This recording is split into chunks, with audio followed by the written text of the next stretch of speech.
What I learned most of all over the last 8 years being in business is do not let anybody dictate to you what you can and cannot do. And also be accountable and learn things and be open-minded and understand that, the first impression is the last impression, and that's the most important impression. It's a tough world out there right now. We have to be sharper. We have to work on our presentation. We have to be professional. We have to be ready for what the challenge is.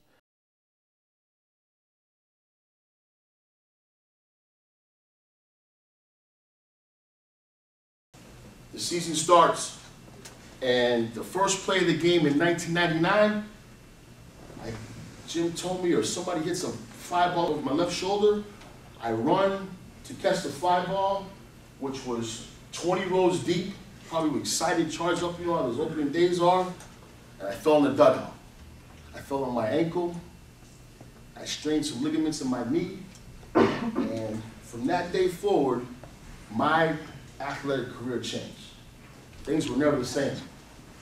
And before I knew it, I was out of the game in 2003, retired. Us athletes, we gotta know, for me, it was like, I knew what I could do with handling the baseball bat. I wasn't able to do it. Problem with us athletes are we have to hold on as long as we can because we really don't know what we're gonna do once it's over. I had to do something different. I had to get going, and I got into another walk of life. I formed a company with my partner, Rob Bennett, doing affordable housing in New York City. I had to learn, I had to listen, I had to dress. The reason why I'm like this is not, I would really like to be like you, but I want you to understand the importance of our dress code. Because the dress code is the first impression that you're gonna make going forward. And that is very, very important whichever way you go. You guys know I like to hang out a little bit.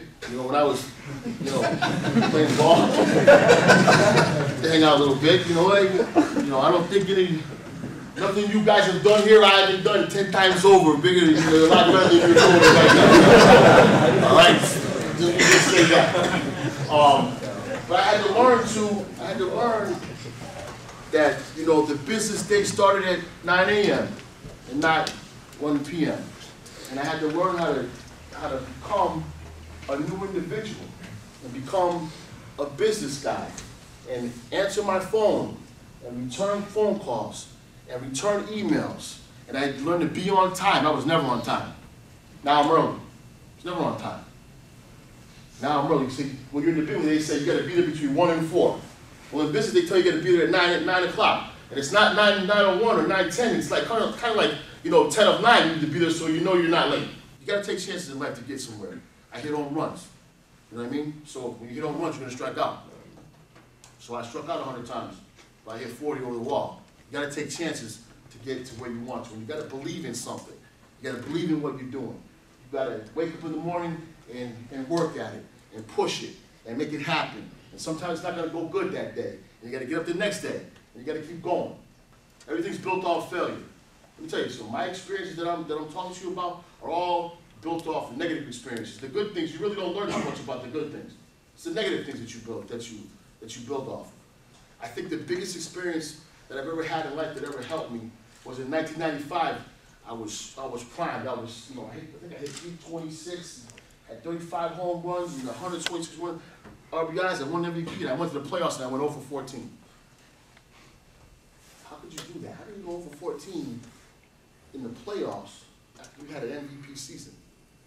And I had to sit there and answer those questions. What happened and why? When you do something wrong or when something fails, you need to step up, answer, and be held accountable. And for that, you'll be a better person. You gotta leave a footprint. No matter what you do, we're all gonna leave a footprint of what we are. We all are. And we're gonna leave it here. I'm gonna leave it here. I left a little bit here in Boston when I was here. I'll leave a little bit here today when I leave. Life's too short. We got no time here. The clock is ticking right now. There's no idling. We don't just sit here and idle long. Either we're going forward or we're going backwards. Good talking to you.